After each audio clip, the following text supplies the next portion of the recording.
আমার এই কালীবাড়িতে আসতে গেলে কেউ আকাশপথে আসতে পারে, কেউ জলপথে আসতে পারে, কেউ স্থলপথ দিয়ে আসতে পারে, কেউ রিকশায় চড়ে আসতে পারে, তো কেউ পায়ে হেঁটে আসতে পারে, কেউ বাসে করে আসতে পারে। কিন্তু গন্তব্যস্থল এই কালীবাড়ি, সাধনগুলো ভিন্ন ভিন্ন হতে পারে।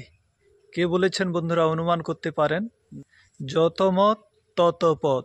বন্ধুরা, যত মত তত পথ নয়, মনে রাখবেন, যত মত তত বিপদ।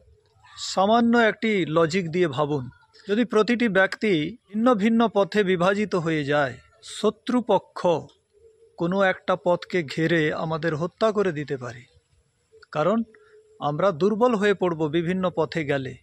আর এটাই হয়েছিল। এক পথের তুষ্টিকরণ অন্য পথের দমন করে মুঘলরা এখানে সাম্রাজ্য বিস্তার করেছিল। আমরা পুরাণবাদের মধ্যে বিভাজিত ছিলাম। কেউ শাক্ত, কেউ শৈব পুরাণকে মানত, কেউ জৈন ধর্মগ্রন্থকে মানত, কেউ বৌদ্ধ ধর্মগ্রন্থকে মানত, যার ফলে এইভাবে আমরা বিভাজিত পড়েছিলাম আর আমাদেরকে সহজে হত্যা করে দিল। একটার তুষ্টিকরণ তো অন্যটার দমন করে। তাই যত মত তত পথ নয়, যত মত তত বিপদ। সাংঘাতিক একটি মান্যতা, এই মান্যতাকে সরাতে হবে। ভাবুন, একজন ব্যক্তি গরুর রক্ষা করে, গাইকে মা ভেবে তার প্রথম গ্রাস তার মুখে তুলে দেয়। আর একজন ব্যক্তি সেই গরুকে হত্যা করে, জবাই করে তার মাংস কেটে খায়। একজন গোরক্ষক, একজন গোভক্ষক, দুজনে কখনো এক হতে পারে? যে মান্যতা পরস্পর বিরুদ্ধ দুটি কর্মকে এক বলে দেয়, তাহলে সে মান্যতা গোড়ায় গলদ রয়েছে। সে মান্যতাটা দেশের জন্য সাংঘাতিক, সমগ্র মানব জাতির জন্য সাংঘাতিক। একজন বলছে, লা ইয়াত্তাখিজুল মুমিনুন আল কাফিরিন, কাফিরদের সাথে তুমি বন্ধুত্ব করো না। কাফির কারা?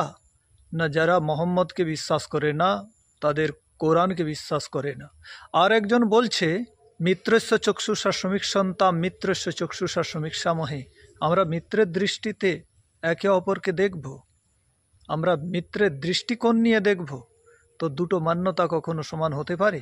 আর যেখানে এই দুটো মান্যতাকে এক বলে দেওয়া হবে, সে জাতি কখনো নিজের রক্ষা করতে পারবে না। তাই বন্ধুরা, যত মত তত পথ নয়, যত মত তত বিপদ। ঈশ্বর এক, সূর্য চন্দ্র এক, সৃষ্টির আদি থেকে তার সৃষ্টি যেমন এক, তো সমস্ত মনুষ্যের ধর্মও এক হওয়া উচিত। কখনো ধর্ম বিভিন্ন হতে পারে না।